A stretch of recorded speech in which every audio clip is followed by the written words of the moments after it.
We're here in Edinburg, Virginia, outside of the Edinburg Mill.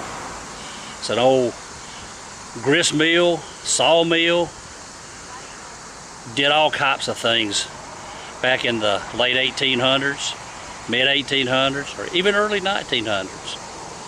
But it really looks cool. So let's go inside and take a look.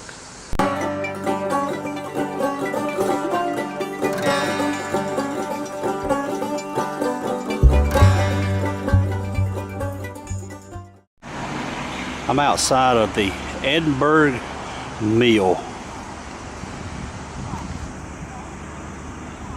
1848. And it's been turned into a museum and a restaurant.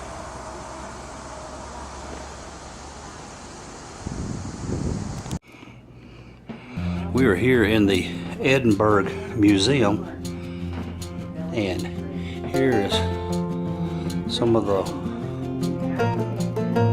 wheels that the water wheel would power and turn all these things to operate all various types of devices within this mill. There's a string near this mill has moved, so when they put the interstate in, they had to revert the water. And of course, the mill is no longer in use.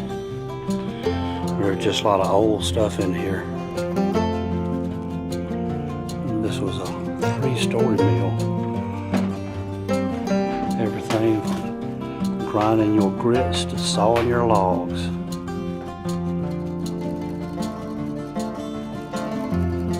A lot of times while riding trains, they get cinders in their eyes. Glasses were available for purchase. Keep the coal cinders out of your eyes. In Dollywood, they have a real steam coal locomotive, and people actually get cinders in their eyes. Of course, at the turn of the 20th century, late 19th century, any lady worth her weight in gold would want to wear one of these. Ladies' driving coat. The water wheel would turn those metal shafts and would go right on here in this wheel. Wooden wheel would be connected by leather straps, and would turn things like this wood lathe, where you would hold a tool right here and carve these turnings.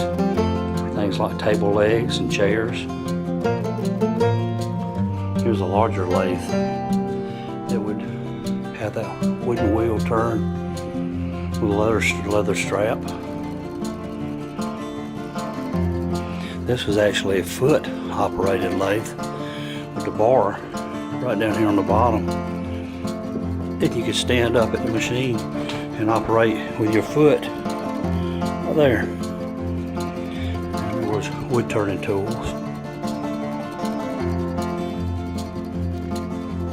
All types of woodworking tools in here. Drill press. Homemade bandsaw. After the mill closed, they had taken some of the machinery and repurposed it. When the mill closed, they turned into a restaurant.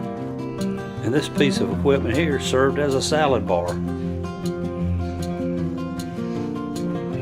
Talk about repurposing.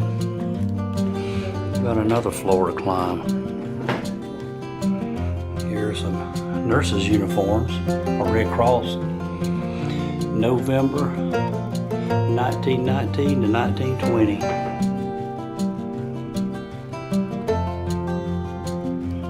Here a display of ladies' hats. These hats come from Miss Edith Miller millinery shop. She was born in 1872. Looking back the other way, see these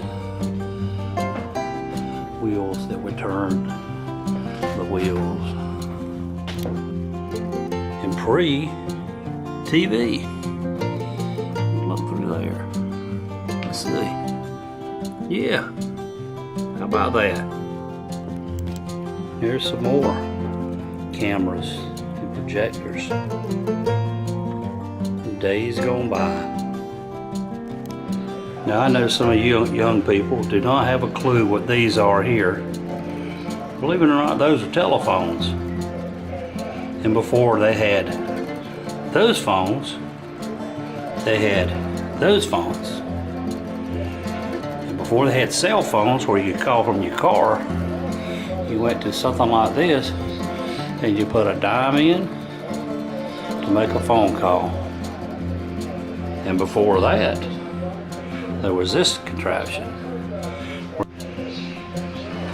You would speak into here and put this part up to your ear. Hello? Can you hear me? Yeah. I'd like to order a large pepperoni pizza. Now I'm not too much into the paranormal stuff, but here's a story for you. This is a story of Frank Hoddle. It's a young kid, lost his life when him and his brothers came to the mill to sharpen an axe. And as he moved to the proper place to sharpen the axe, young Frankie's coat became tangled in the belt and wrapped up in a gear, and he lost his life. And in 2011, a paranormal investigator group spent the night at the mill, and they left a flashlight right there. And while they were here late at night, they encouraged young Frankie to play with the light, and all of a sudden the light came on. And they did some other tasks throughout the night. And as the morning wore on, they told him if he made the light come on one more time, he could have it. And he did, and it's been here ever since. And as Robert L. Ripley would say, believe it or not. And this is our eye doctor's kit with all the various lenses that you can put in front of the eyes. The lights going on and off. Doctor's chest or medicine cabinet. And when General Sheridan come through the valley, he wanted to burn this mill down. And right here, you can see charred with timbers.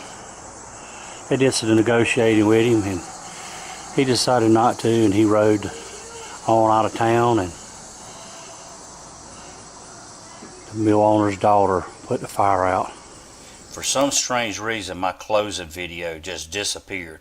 Must have been Frankie's doing. Anyhow, y'all be sure to have a good day.